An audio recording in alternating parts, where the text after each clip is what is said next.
December Progressive Exercise 11 and 12.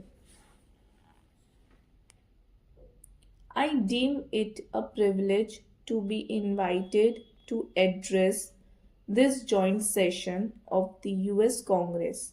I thank you for the invitation. I bring you the greetings and good wishes of the people of India. India and the United States have much in common that is very important to both countries. You are the world's oldest democracy, we are its largest. Our shared commitment to democratic values and processes has been a bond that has helped us transcend differences. We admire the creativity and enterprise of the American people, the excellence of your institutions of learning, the openness of the economy, and your ready embrace of diversity. These have attracted the brightest young minds from India, creating a bridge of understanding that transcends both distance and difference between us. In addition to the values we share as democracies, there is also a convergence in our perceptions of a rapidly transforming global environment, bringing us much closer together than at any time in the past. Globalization has made the world so interdependent that none of us can ignore what happens elsewhere. Peace and prosperity are more indivisible than ever before in human history. As democracies, we must work together to create a world in which democracies can flourish. This is particularly important because we are today faced with new threats such as terrorism, to which democracies are particularly vulnerable. Indian democracy has been fashioned around India's civilizational ethos, which celebrates diversity.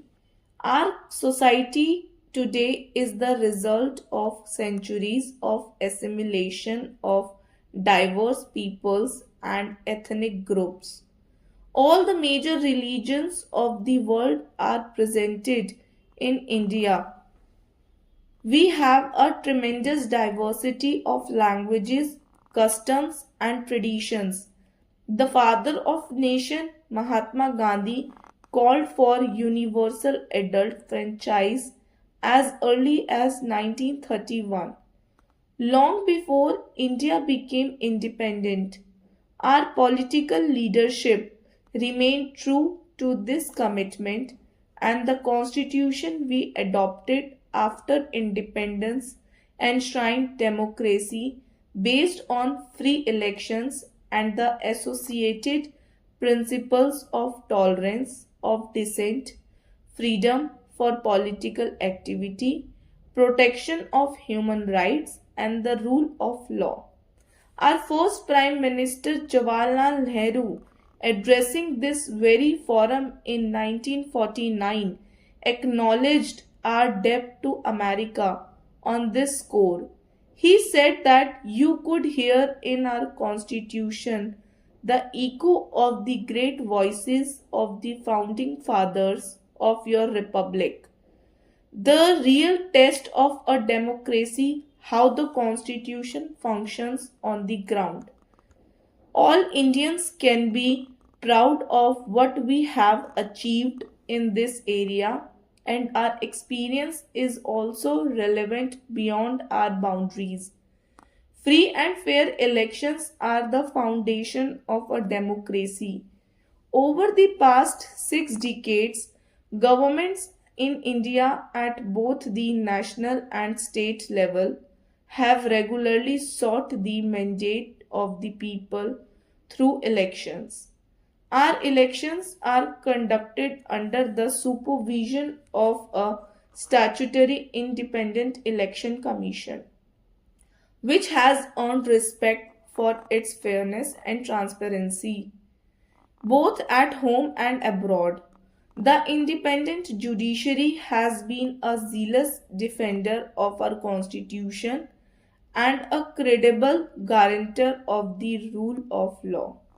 The press is a key institution in any democracy, and our media has a well earned reputation for being free and fearless. Are minorities, and we have many participate actively in all walks of national life, political, commercial, and cultural. Civil society organizations are thriving and are vigilant in protecting human rights. They are also watchful of threats to the environment. Our army has remained a professional force subject throughout to civilian control. Recently, the constitution was amended to ensure constitutionally mandate elections to village and municipal councils. This process has produced no less than 3 million elected representatives in the country, with 1 million positions reserved for women.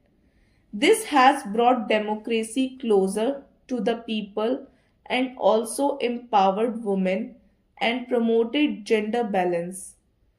Our commitment to democratic values and practices means there are many concerns and perceptions that we share with the United States. The most important common concern is the threat of terrorism. Democracy can only thrive in open and free societies, but open societies like ours are today threatened more than ever before by the rise of terrorism. The very openness of our societies make us more vulnerable, and yet we must deal effectively with the threat without losing the openness we so value and cherish. India and the United States have both suffered grievously from terrorism, and we must make common cause against it. We know that those who resort to terror often clothe it in the garb of real or imaginary grievances.